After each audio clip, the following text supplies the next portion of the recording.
Can you see me loud and clear? Good, good, good, good, good. It would appear so. So let's get this party started.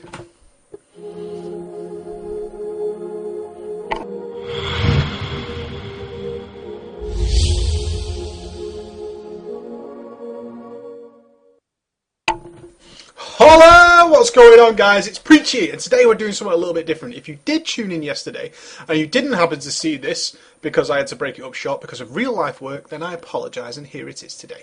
What we're going to do today, we're going to talk about raiding, how we can apply what we learn in our YouTube channel to our raiding and endgame level.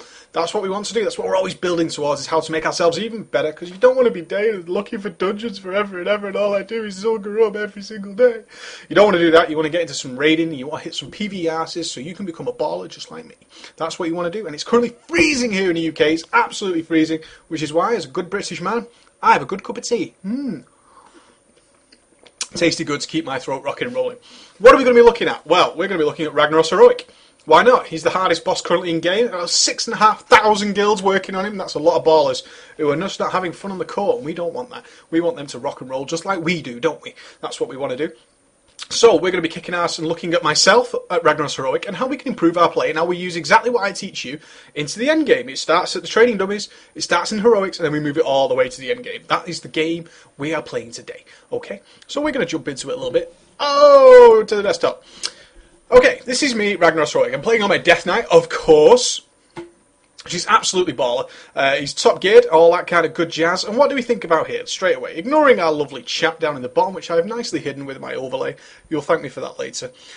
We're looking at the UI straight away. Every time someone does a UI video, or you watch a heroic video, it's absolutely the most frustrating thing in the world because you're not exactly sure what you're looking at. What is this guy's UI? What class is he playing? If you're not familiar with that class, it just looks like gibberish. So we get a world first kill video, we go ahead and watch it, and we go, yay, you killed it, and we listen to some hard techno music, and we're bopping away, we're like, yeah, go on, kill the boss, and we're not exactly sure what the fuck's going on. And the problem with kill videos is they make the kill look very, very easy. That's unfortunate. Most of the kill videos make it look very, very easy, although it might have taken a guild hours and hours, hundreds of attempts. If you think about Ragnaros Heroic, it took some of the guilds nearly 400 or 500 attempts to get that world first kill. That's a lot of raiding. It's a lot of raiding. And then you watch the kill video and you're kind of like, well, it doesn't look too hard, but actually it pretty much is. So, how are we going to ball that up today? What are we looking at? Well, we're obviously in Ragnaros' room. Let's go ahead back into the game. We're obviously in Ragnaros' room. You've got the mini-map. It's the large circular room. If any of you have ever been to Ragnaros normal, it's exactly the damn same. It's a big-ass room with a lot of people all spread out. We're going to have our melee on the left side, where I am now. Our tanks on the right to try and get as little parries as possible. And our healers are going to be nicely spread all across with the casters and ranged. Very simple, basic stuff to understand. Why is Raggy so hard? Well, that very, very easily is following the rules of Blizzard. Blizzard makes these rules about rehashing mechanics. They want to rehash mechanics and make them a little bit easier, a little bit harder. But they generally can't do that much with the code until a new expansion comes around. So what Blizzard is notorious for, is what they're always doing, is they take an old mechanic, they mix it up a little bit, and then they throw it back at you in a different way. That's what they generally do. Let's look at Lady Sinestra, the cutter beams. The cutter beams we'd seen before at Halion. But the problem was they changed the cutter beams just a little bit. Now it's going to be on players instead of the boss, and it's not going to have any sort of targeting, so no mods are going to tell you what to do. So for the first time in a very long time, raiders had to be very aware of where they were standing themselves.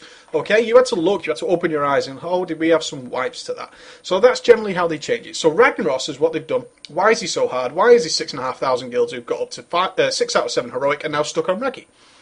Very, very easy, simple answer. Ragnaros has a ton of mechanics. A ton of mechanics that push DPS, that push healers, that push the tanks, okay? Tanks actually the easiest time here. There's a little bit for the tanks to do, but it's not too difficult. Basically, you've got to make sure the boss is in position, then you've got to do a tank swap with various debuffs. So we've already got this tank swap with increasing debuffs. That might have been a whole mechanic back in the day. That's just a bare minimum mechanic that is actually quite boring for these. And then the tanks at the end of the fight are going to have a little bit of trouble. So we are going to look at things from a different perspective of DPS and healer and tank, okay? So healers, what have they got to deal with? Well, healers have the very difficult job that we talked about in our healing philosophy of knowing the fight inside out. They need to know when damage is coming to appropriately have their cooldowns ready.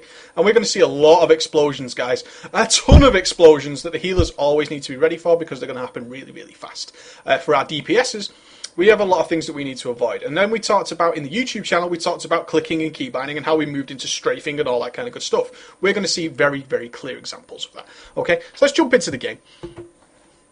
Oh, okay. So we're getting ready for our pull as we do. And what did we say in our effective DPS cooldowns? Your pull is key. Your pull is the important part for your DPS. What you need to remember, though, for Ragnaros is the DPS is not actually that key until certain elements. That's what you need to understand. So DPS going all out at the beginning isn't actually that important.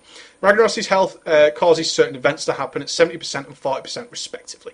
Okay? So you need to bear that in mind. The DPS needs to be channeled and prepared for a certain amount of time. Let's go ahead and pause there. Now what you're noticing here on my screen is a countdown. If you are in a raid group that is not using a countdown like this, you can see that our tanks do it. Dimsudut, our prop paladin, he has a macro that says pulling in 5, 4, 3, 2, 1, go. 5 seconds is actually 6 including that macro. Those 6 seconds are vital to every DPSer in the game. Healers less so, but it still allows them to make sure they've got the totems down, etc. and got the hots running if you're a druid. All that kind of good jazz.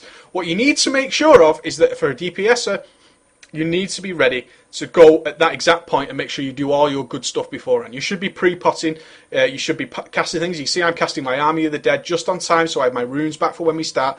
All that good stuff needs to happen. So if you don't have this countdown, get your raid leader to get it. It's really key. It's everywhere. You can just Google countdown macro and they'll show you exactly how to do it. It's really, really easy. But it's vital to get maximum DPS. And when you're in endgame heroics like we are, you need maximum DPS from the get-go. Okay? So, what are we going to be watching for? Ragnaros Heroic. You've never seen it before. You're just watching a kill video. Imagine this is the world versus kill. It clearly isn't. But let's see what we've got here. As you can see, usual. It's just a Death Knight DPSing. Don't worry about what you've seen and what you're not seeing on the screen. All you need to be actually watching for is things that we need to be prepared for. Now, this is where healers need to be prepared. Healers need to be very, very aware that when the boss is about to blow up the raid. But it's going to be a timed explosion, you see. You've got tank damage as normal, and we've also got these explosions that are going to occur from fire traps, and these need to be coordinated by DPS, and we'll show you why in a second. Ragnaros is going to throw down a fire trap.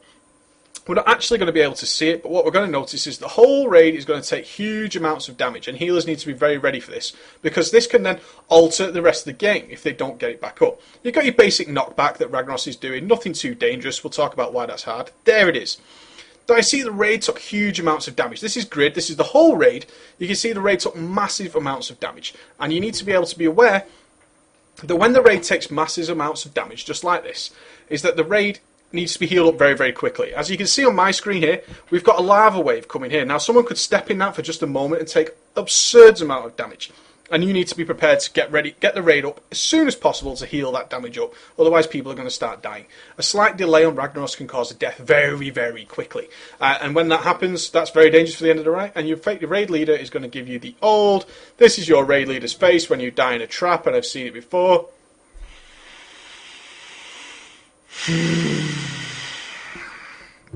And we don't want that, do we? We don't want that. So these lava traps are triggered by players. They'll be dropped in the area. We'll see one later on. And we're going to get to see these lava traps in action. A player is actually going to set it off.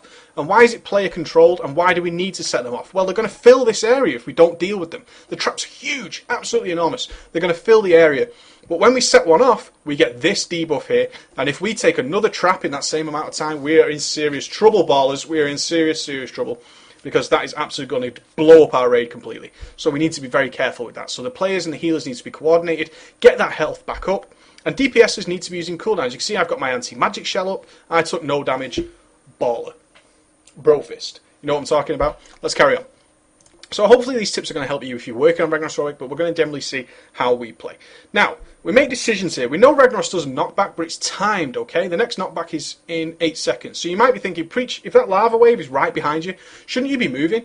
Well, no, because we know the knockback's not in a few seconds. If we move, we're going to get parries. We need to be making sure that we position ourselves in a way that if we get knocked back, we're not going to be in any harm's way at all. Now, what you're going to notice is this debuff counts down.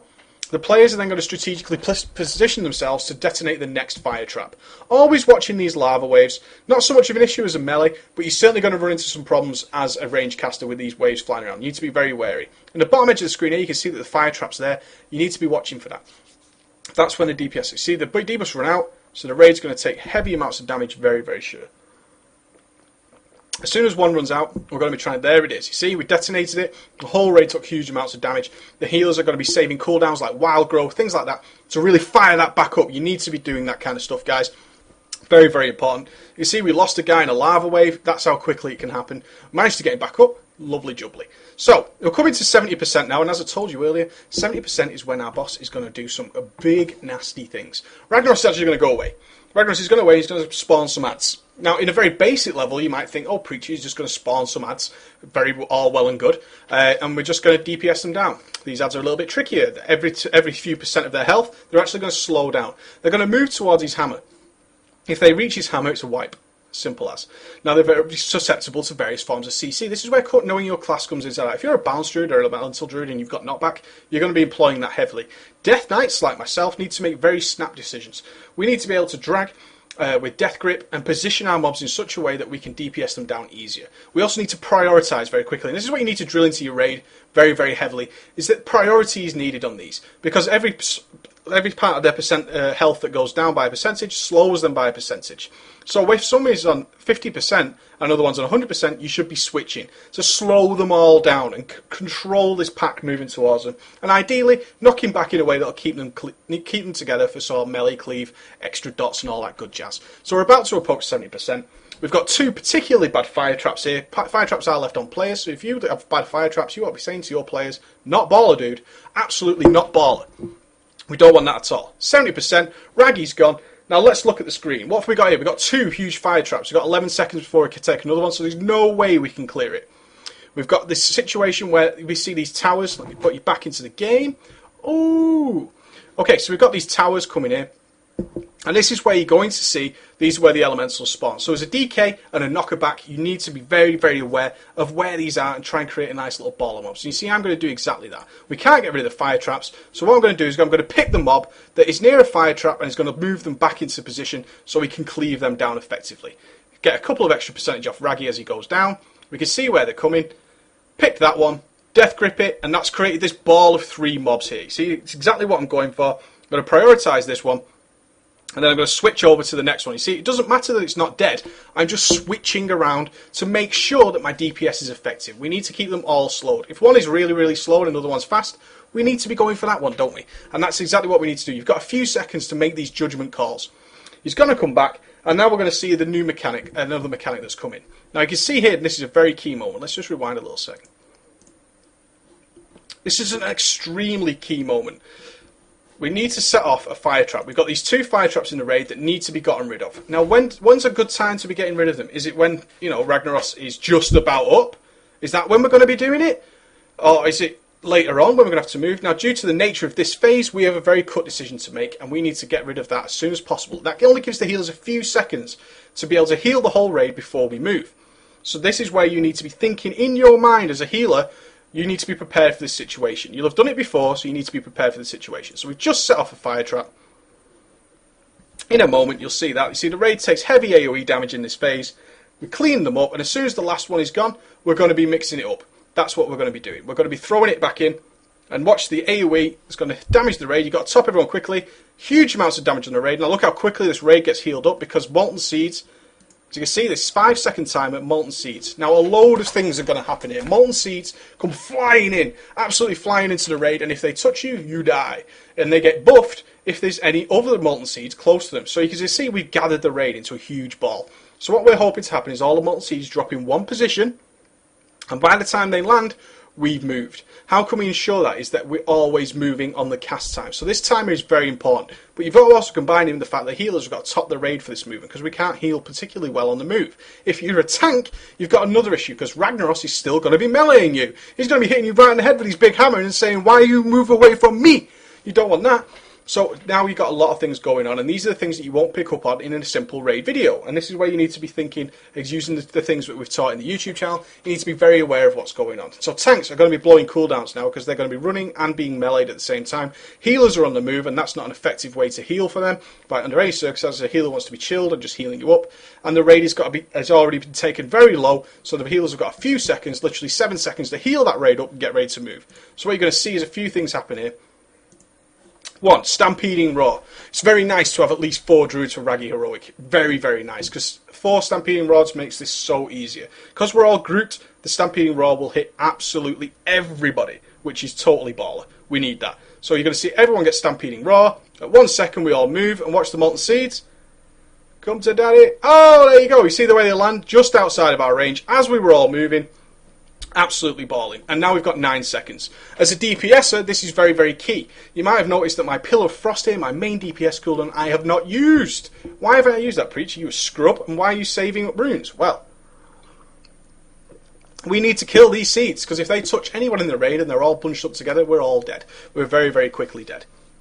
And now to AoE those, I need to make sure I've got my runes and a DPS cooldown. So what you're going to see is I position myself like a total boss. Wait for it. Wait for it. Moves out of the pack, drop Death and Decay, pull up the anti-magic shell, fire off my DPS cooldown, there's the Pillar of Frost used, and then we're going to fire off a load of Howling Blasts into those. You can see you're hitting 114k a piece. Num, num, num, num, num. DPS those down, absolutely cracking, and now we're in safe position. Really, really good. Now, next mechanic. As I did in the clicking and moving guide, we talked about strafing and still continuing to DPS. Backpedaling is going to be too slow. We're now going to introduce a mechanic called Whirling Flames. Whirling Flames, if it hits you more than once, is insta-gib. Insta-gib. Let me just... Whirling Flames has killed me probably 10 or 12 times in the entire time that I've been in Ragnaros. I was shocking at Ragnaros. Absolutely shocking. I was really, really bad. I've never died so much to an entire raid boss as I did to Whirling Flames on Ragnaros. And every time I did it, I was like, oh my god. It was so horrific. It is one of the most deadly abilities that have been put into the game for a long time, Whirling Flames, because even the slightest touch of lag or the slightest slow reaction, you can die outside of the graphic. That has happened to me on a number of occasions where I've actually died to Whirling Flames and literally been well out of the graphic. That has happened to me a couple of times, but in no circumstances I should have moved quicker. So how do we deal with these mechanics that are really, really dangerous? It's easy. We ball it up like absolute... We just rock and roll. You move before it's a problem, and we position ourselves in such a way that we're not going to have this issue. So let's look at what happens with Whirling Flames.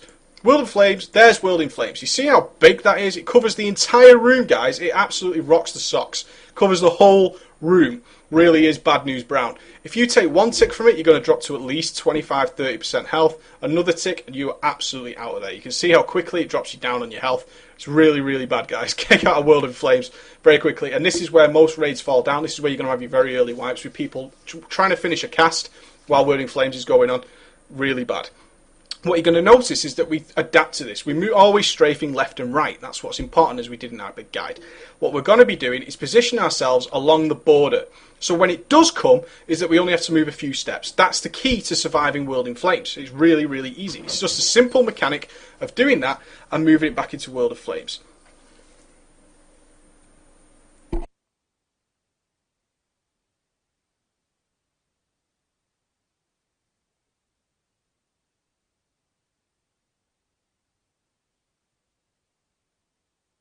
Apologies for that. When a lady comes home, you've got to say hello, haven't you? So, back into the game. So we're going to position ourselves in such a way that if Whirling Flames goes off, we only have to move a couple of steps, and we're going to position ourselves sideways. We're not facing Ragnaros. We're not looking that way. We are looking that way. Okay? So we can move left and right and still continue our DPS. Let's look how fast World of Flame is. It's really quick. Look at that. Straight out again, but standing on the border. Not trying to get too far out of it. Standing right on the border to ensure that when we get back in, we're doing absolutely baller DPS and keeping it up and gathering up again quickly. Now you see we've taken another trap there. Lots of things going on, guys. This is what I want to stress about Ragnaros Heroic. Ragnaros Heroic is so intense that there's so many things going on for everybody in the raid, for the healers and the tanks and the DPSers. The DPSers die there. If they move at the wrong time, you're fucked. You're absolutely fucking boned because you can only have 3 combat reses and you've still got a whole extra phase to go. You've got to keep the AoE up. If the DPSers die, the AoE is going to suffer and then you might get elementals coming into you to kill you. It is terrible bad. It really is really bad, and you need to be focused 100% on surviving that fire on the floor. Disregard anything when it's going on and survive that fire. Advice I should have followed myself a long time ago, but what are you going to do? So, getting back into it, we regathered the raid exactly as we did on the other side, because now we're going to move back. We're going to move back and we're going to spawn the elementals there. We're watching our timer for Molten Seeds, 11 seconds. We're going to continue to do what we're doing, and you're going to see me build runes up again, saving cooldowns. I'm waiting for this Pillar of Frost to be back off cooldown. Here's the 3 seconds. We're going to see that there it is, the Stampeding Roar from a Druid. It could be from Resto Druids, it could be for anything, Balanced Druids, whatever. It doesn't have to be feral at all. Gather back up in a big group. Drop the Death and Decay or whatever your pre-DPS needs to be, Explosive Trap, all that kind of jazz. pop your cooldowns and start doing some big AoE. Really, really important. Now, you've got to watch this lava wave at this point. This lava wave is going to fuck your raid. Seriously, that lava wave is going to be absolutely a pain in the ass. It really is going to suck. You don't see, Zuni got in a lava wave there, one of our rogues. And then it's straight away, we've got Whirling Flames. Loads going on. Tons of movement. This is where you need to be adapting to your styles of movement. You really need to be putting that to full effect because you need to keep the DPS up. We really do need to do it. So the next phase of Raggy is 40%. So we need to be tunneling that DPS and hopefully reaching that phase before the next Molten Seas, 15 seconds. So this is why you need those DPSs up. If you start losing DPSs left and right, you're not going to make these timers. You're going to make the phase considerably harder. You're going to have to deal with more elementals. Nobody wants to do that, guys. You want to get to the next phase as soon as humanly possible. So when we rock and roll and we get him down to that 40%, he's going to split again. And then we're going to be in a situation where you've got to make your snap decisions. Exactly as we did before, we've got all these elementals falling from the sky and we've got to make snap decisions over exactly what we need to be doing. Remember, if you've got Death Grip or Knockback, you need to be positioning yourself in such a way that you create the most effective way of doing DPS. As you can see, if we rewind just a smidge, go from there. As you can see, as he splits, he's going to drop the split. That's where his hammer's going to blow, that big effect there. I instantly see there's only one elemental on my side, so I'm going over to the caster side. These are decisions you should make. You've got to be judging the situation. Do you need every melee DPS to kill one, or do you need everything else to kill the rest of them? I'm going to Death Grip that one that's closest, try and get it as close as possible to this one, and then start prioritising my DPS. Instantly switching to the higher health ones. Get them all low. That's what your aim is to do, whether you're a caster, whether you're a hunter, whatever you're doing, you need to be prioritising in such a way.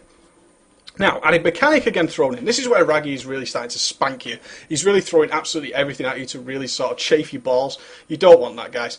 He's going to add Lava Scions. Two big, heavy mobs that need to be tanked. If they start hitting you, you're going down. You're going down to Chinatown. Don't want that. So, Lava Scions are going to come in and they're going to start debuffing the raid. You might not even notice it. You might see on a normal kill video, oh, Blazing Heat on someone. Blazing Heat is a debuff that's going to affect a player, and they're going to start leaving fire all over the floor. Leaving fire all over the floor, and if any of these mobs move through it, these little scions that we said get faster with more health, it heals them, they speed up, they're going to reach the hammer, you're going to die. So we're going to be targeting those, and people need to be very careful to spread their fire elsewhere. That's what they're trying to do. So we're going to kill these at the same time. But as you can see how we prioritise our DPS in such a way that if everything is slowed in terms of the Sons of Flame, we can just ignore them and work on the scions. Because look how slow they go. He's like, I want to get to the hammer. He ain't going to get to the hammer. No way. So you can keep him really slow. Awesome stuff. And that's what you're absolutely aiming to do every single time. Once those are down, Raggy's going to come back. And now it's a race, guys. A pure DPS race. We've got no more traps to worry about. We've got the standard lava hammers and we've got the tank damage. But other than that, we are now just dealing with Whirling Flames. And we're also pushing Rag to 10%. At 10% it's going to disappear.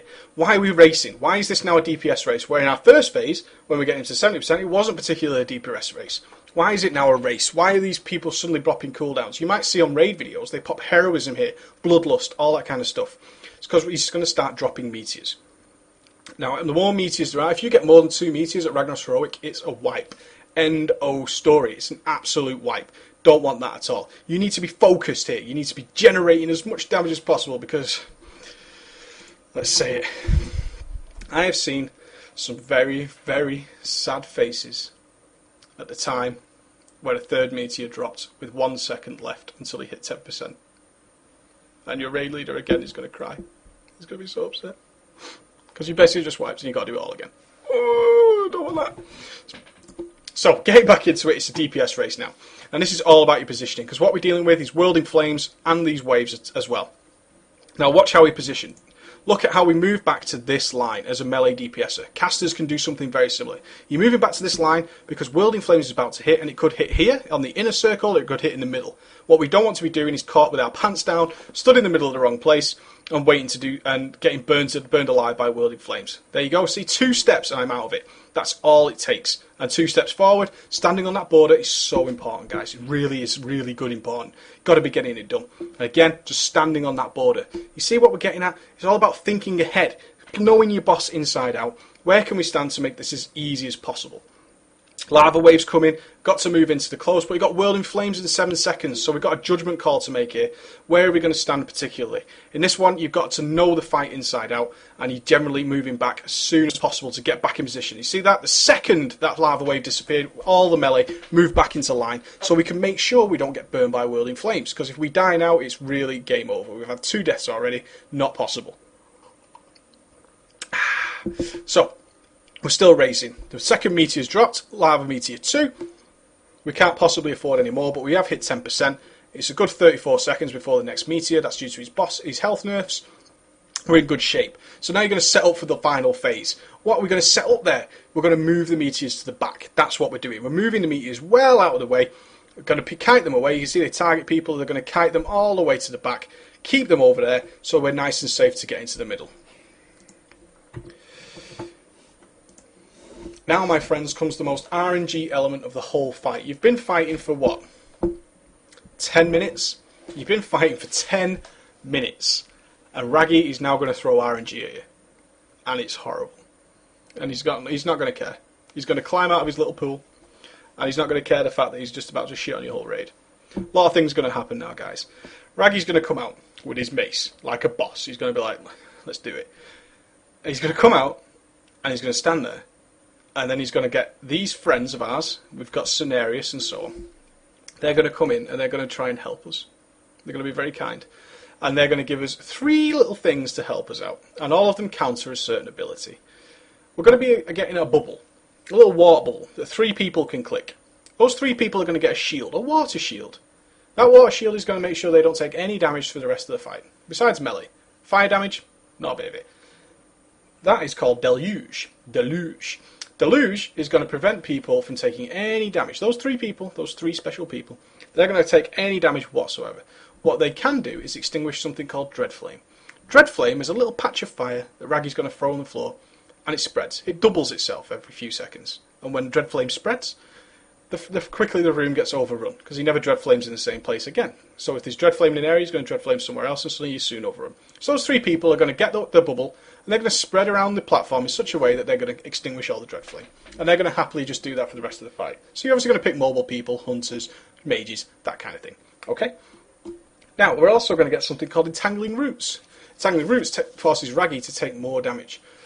More importantly, Entangling Roots is going to prevent an ability called Empower Sulfuris. Let me zoom back in for you. Because this is such troll-face stuff, guys, you won't believe. Empower Sulfuris, there's a timer. In 1 minute 15, Ragnaros is going to empower his hammer, the Sulfuran hammer, and if he hits anybody in the raid while he has this buff, he's going to give all of you. Widespread. He's just going to blow you up. And I'm going to pull off a baller maneuver at the end, which is why this Fraps is so particularly special. You'll be very, very impressed. Okay? So he's going to get this Roots. When Roots happens, the tank and the Empower Sulfuris happens, the tanks are going to be bringing him into the Roots. Okay? You're going to see that later. Then he's going to be rooted, the buff's going to wear off, everybody's happy. Lovely. The third ability he's going to do is going to drop a breadth on the floor. A little frost patch, we'll call it. A frost patch. Now, Raggy is uber troll face right now, okay? Because this ability is going to just absolutely make you laugh. If you get more than 9 people gathered together in one position within a few yards at Ragnaros, it geysers. What's geyser? It shoots flame out the floor. This geyser, if it happens on a breadth of frost, will get rid of the breadth of frost, the frost patch. It will get rid of it. The frost patch, this is where the uber troll phase comes in, is the only thing protecting the rest of the raid from an ability called Superheated.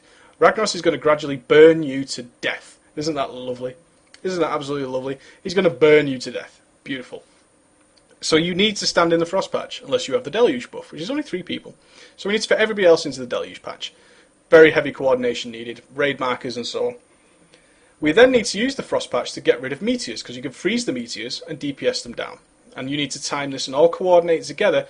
Now these things don't even happen for a certain amount of time. So the raid is going to gradually start burning to death before we get our first frost patch and get into position.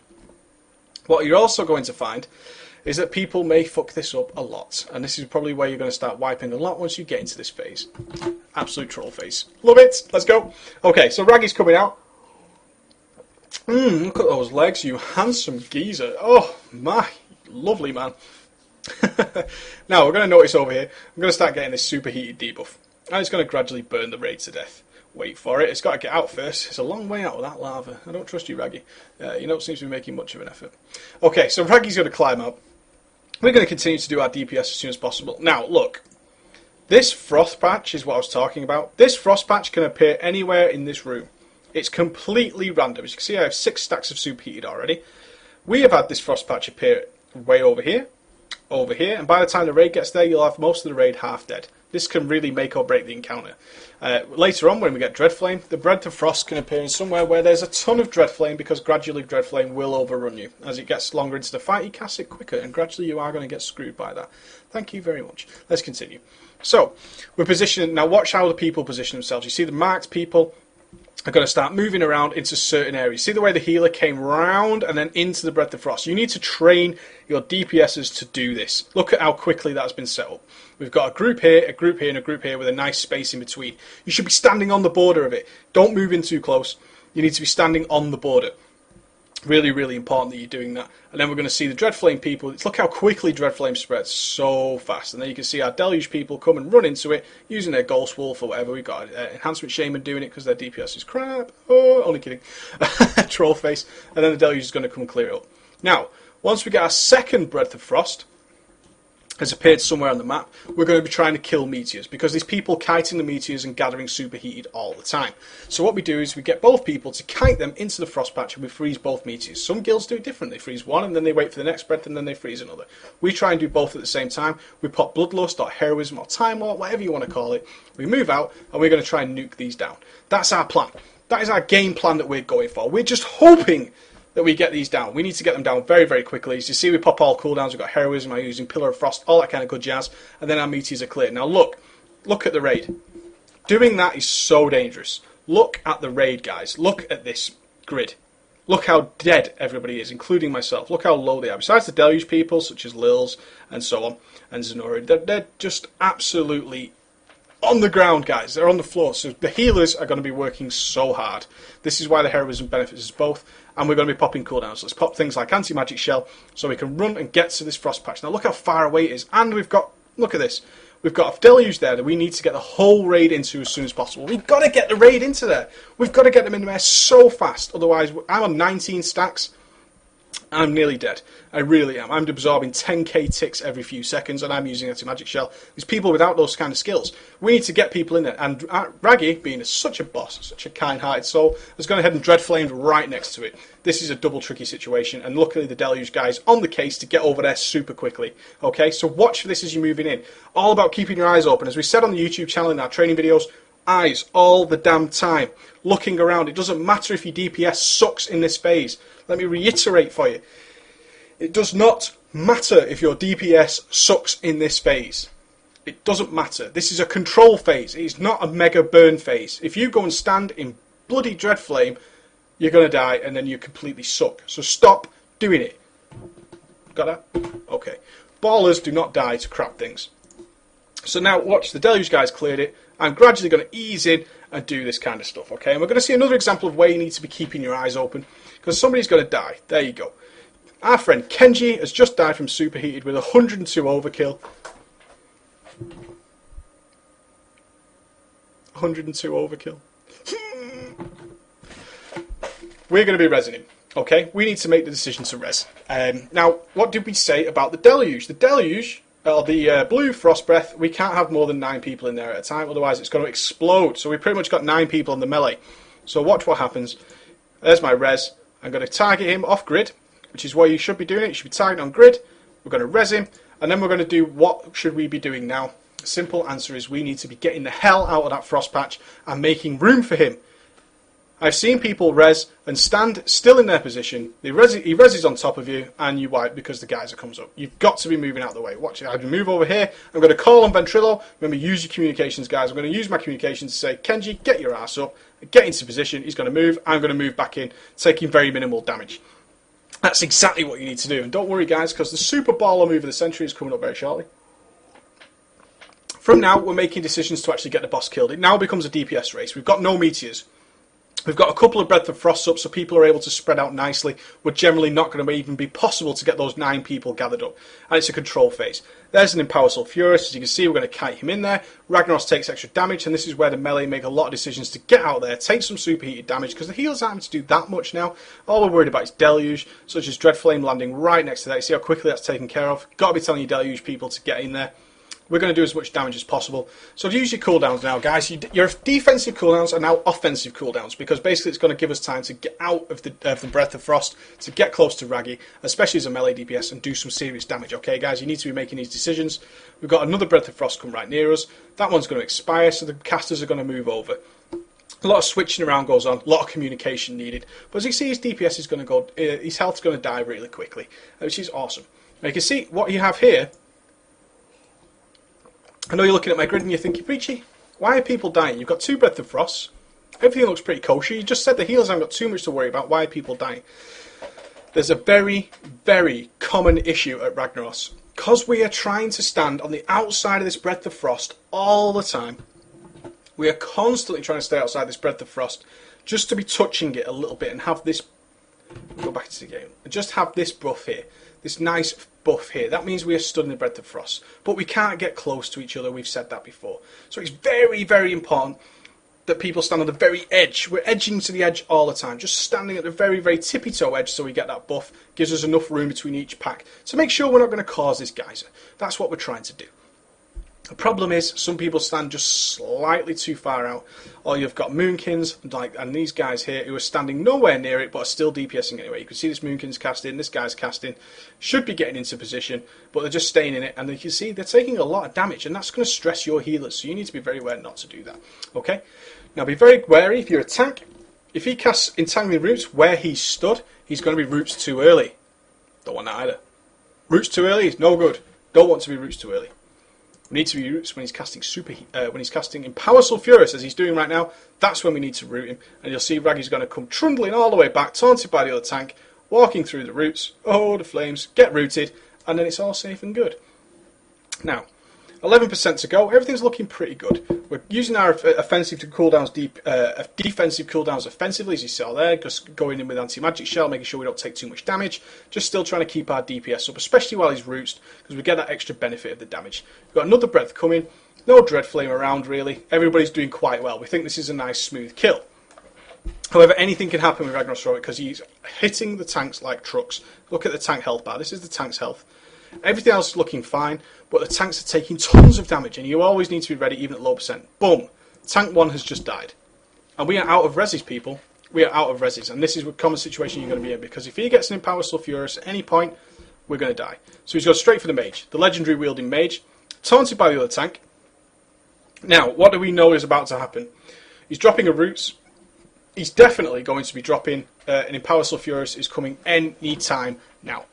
And Empower Sulfurous is going to wipe us because another tank can't taunt. So this is where you need to be aware. If you're a class that can taunt, DK, Warrior, Hunter, you need to be ready for this because you could save the raid. This Preach is about to now. Only blowing my own horn, it was just pure. It was just, I noticed it and I managed to get the taunt off. But now our second tank has died. Dimsudut has just died, so both tanks are dead. We're at 2%. Both tanks are dead. Entrapping Roots is coming. He's about to cast Empower Sulfurous. If he hits anybody, we're going to die. So, instantly, this is what you should be watching for. There's the Empower Sulfurous. Give it a taunt. He's coming for the Preacher Man. Rocking and rolling all the way over. Taunt him over, and that's going to get us the kill. Blow our cooldown. Boom! Headshot. This was my face after we pulled off that spectacular taunt, which saved the raid. Brofist. Only joking. So getting back into the game, yep. As you can see, really, really easy. And that's exactly what you should be trying to do, guys. You've got to just make sure and watch for these things. If the tanks die, you can always just taunt him around. Ragnaros is actually pretty slow. So you can taunt around between a couple of people as long as you've got some defensive cooldowns to stop the superheated. And you can definitely trap him in the roots for a few seconds to buy yourself a lot of extra time. And that's going to grant you the kill. So, loads of people, 6,500 people, working on Ragnaros Heroic.